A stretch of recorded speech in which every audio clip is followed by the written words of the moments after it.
Welcome everyone, those who are watching me first time or those who are continually watching me.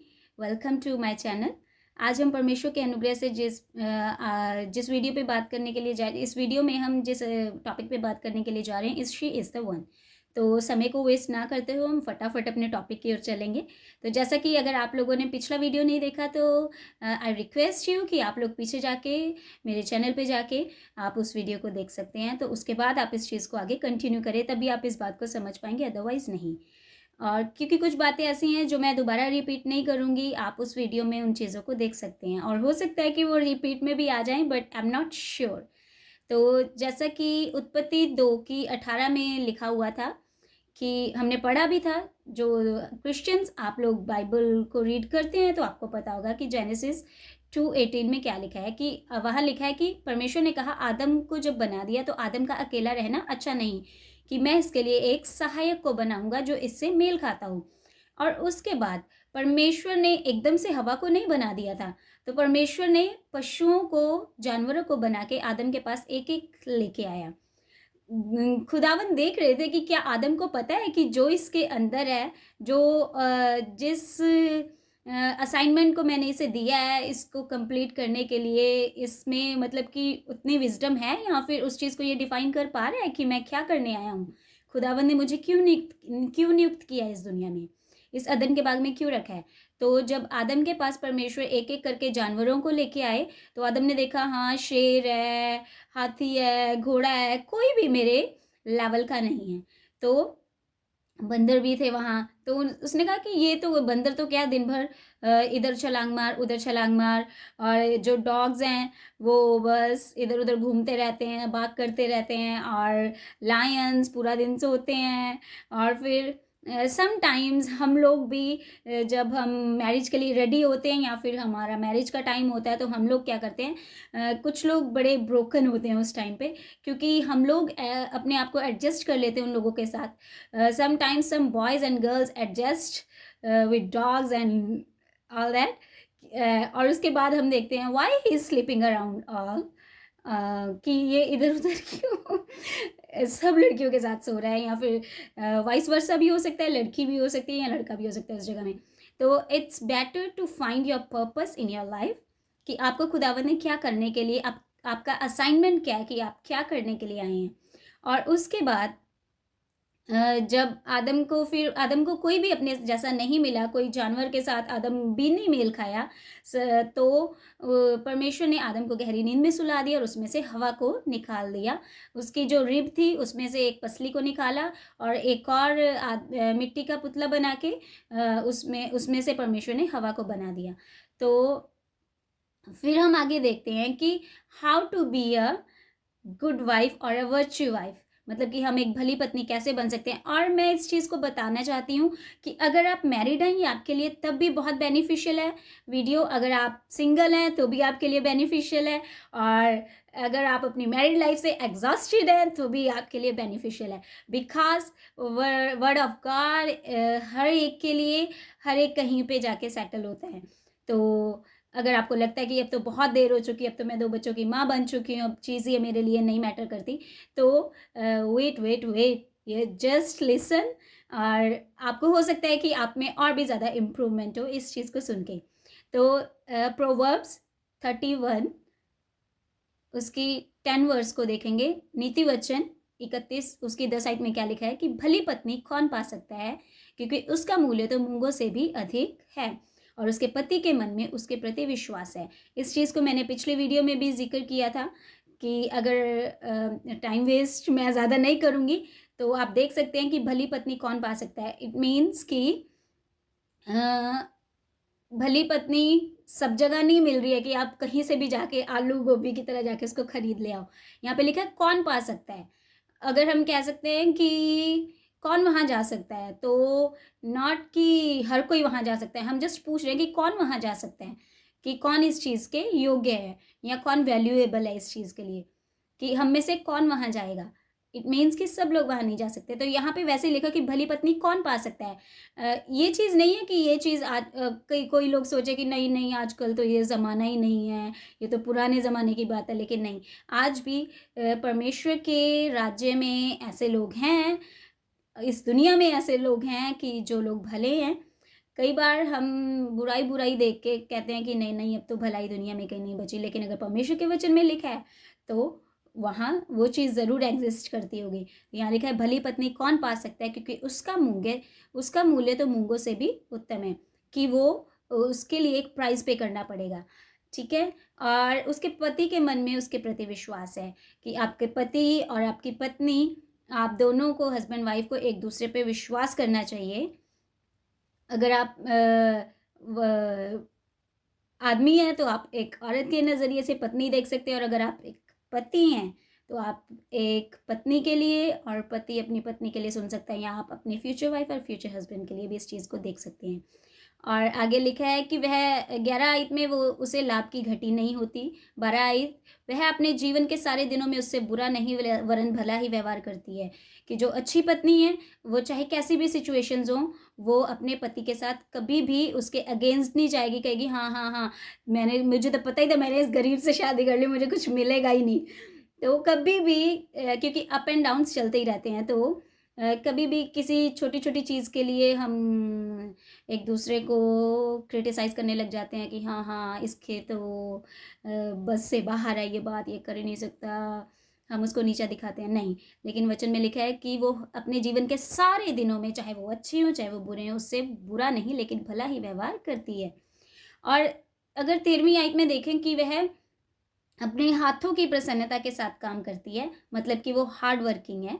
और ये नहीं कि बस अगर आपकी शादी हो गई है तो आप पूरा दिन बेड पे लेटे रहो, हाँ हाँ मैं बीमार हूँ, मैं ये हूँ, मैं वो। ठीक है, होता है समटाइम्स, लेकिन एक जो अच्छी भली पत्नी है या अच्छा भला पति है, वो क्या करेगा, वो एक हार्ड वर्किंग होगा। और नेक्स्ट आयत में लिखा है 15 को जब हम देखें, वह रात ही को उठ बैठती है और अपने घराने को भोजन खिलाती है और अपनी दासियों को अलग अलग काम देती है।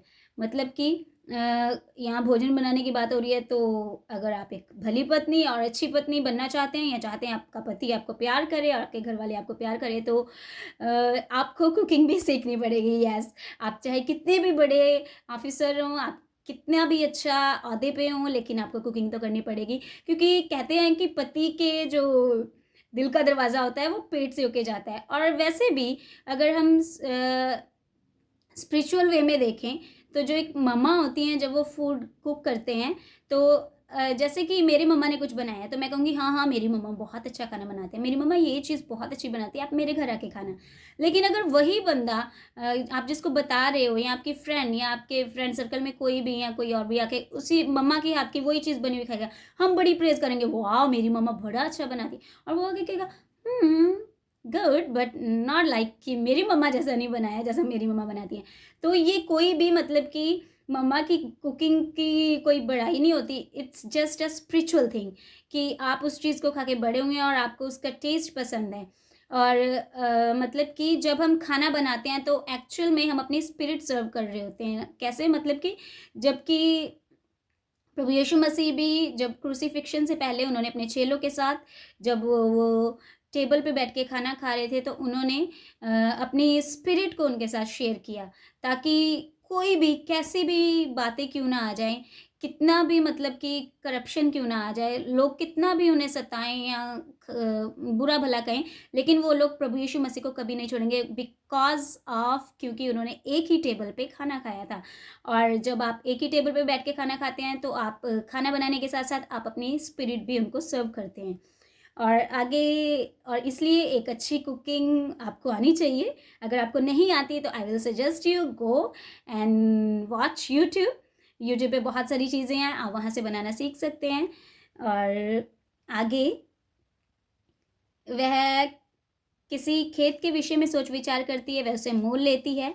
16 और अपने परिश्रम के फल से दाग की बारी लगाती है। मतलब कि वो एक हार्ड वर्किंग है और मतलब कि आगे वह अपनी कटी को बल के फेटे से कसती है और अपनी बाहों को दृढ़ बनाती है। वह परख लेती कि उसका व्यापार लाभदायक है या नहीं और उसका दिया रात को भी नहीं बुझता।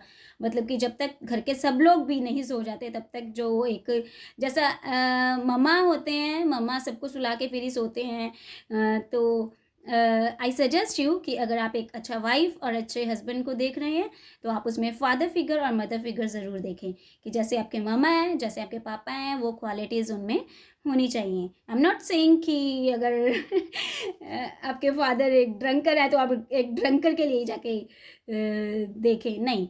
मतलब कि अगर हो सकता है समटाइम्स हमारे मम्मा कुछ ज़्यादा बोलते हैं तो हम देखें नहीं नहीं जो ये तो कम बोलती है, हमें ज़्यादा बोलने वाली लेकिन नहीं। मैं बैड चीज़ों के बारे में नहीं कह रही हूँ, मैं अच्छी गुड हैबिट्स के बारे में कह रही हूँ। और आगे वचन में लिखा है कि 20 आयत में जब हम देखें, वह दीन के लिए मुट्ठी खोलती है और दरिद्र को संभालने के लिए अपना हाथ बढ़ाती है। मतलब कि वो अपने घर को तो अच्छे से मैनेज करती है लेकिन जो लोग नीडी हैं उनके लिए भी उसका जो दिल है वो छोटा नहीं है। हम समटाइम्स अगर कोई घर पे कुछ लेने ही आ जाता है तो हम क्या कहते हैं, नहीं नहीं इसको नहीं देना, इसको नहीं देना, हमारे पैसे तुम्हारे लिए हैं, ये है वो है, उसको बेचारे को बड़ा कुछ बोल बोल के हम भेज देते हैं। अगर आपके पास कोई आता है तो ज़रूर उसकी हेल्प करें। एक डिसर्नमेंट भी होती है, बंदे को देख के पता भी चल जाता है कि ये एक्चुअल में नीडी है या नहीं। और आगे जब हम देखते हैं तो 22वीं आयत में लिखा है कि उसके वस्त्र सूक्ष्म सन और बैंगनी रंग के होते हैं। मतलब कि वो अगर एक और चीज़, अगर आप एक अच्छी वाइफ हैं या फिर आपको लगता है कि वेल ड्रेस्ड होने चाहिए आप, ये नहीं कि इधर से फटा उधर से फटा कपड़ा पहन लिया चलो जी। हाँ जी, आप एक वेल ड्रेस्ड होने चाहिए और एक ये भी चीज़ कि आपको ये भी पता होना चाहिए कि कहाँ पे कौन सा कपड़ा पहनना है और कहाँ पे नहीं।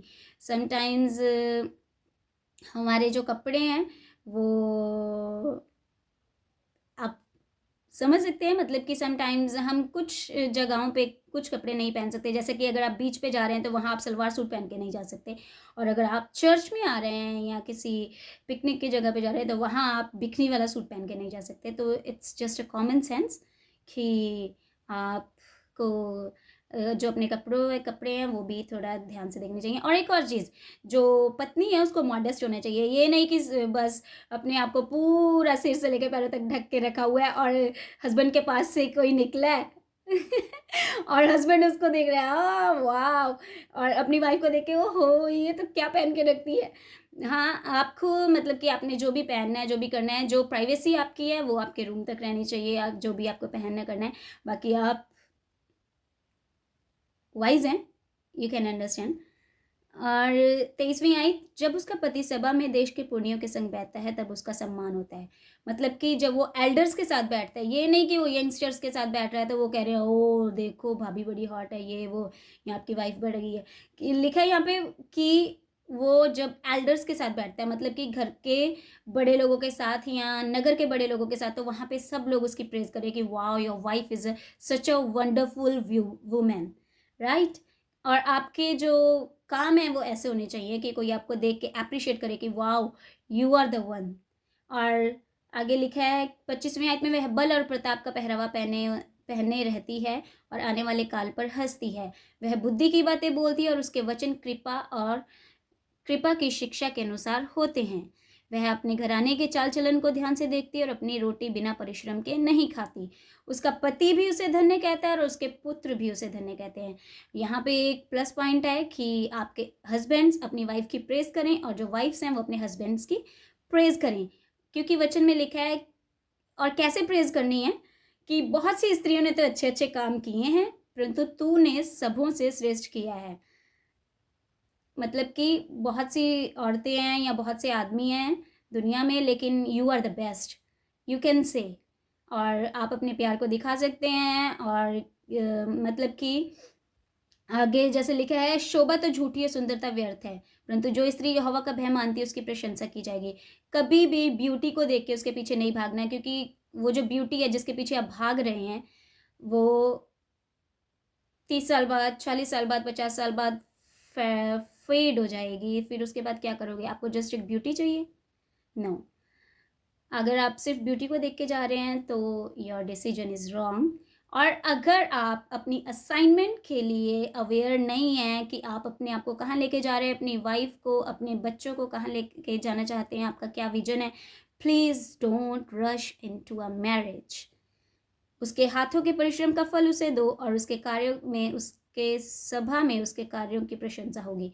और जो आपकी पत्नी है आप उसको प्रेज करें, आपका जो पति है आप उसकी प्रेज करें, एक दूसरे को रिस्पेक्ट करें और अपनी ज़बान को कम इस्तेमाल करके अपने हाथों का इस्तेमाल ज़्यादा करें।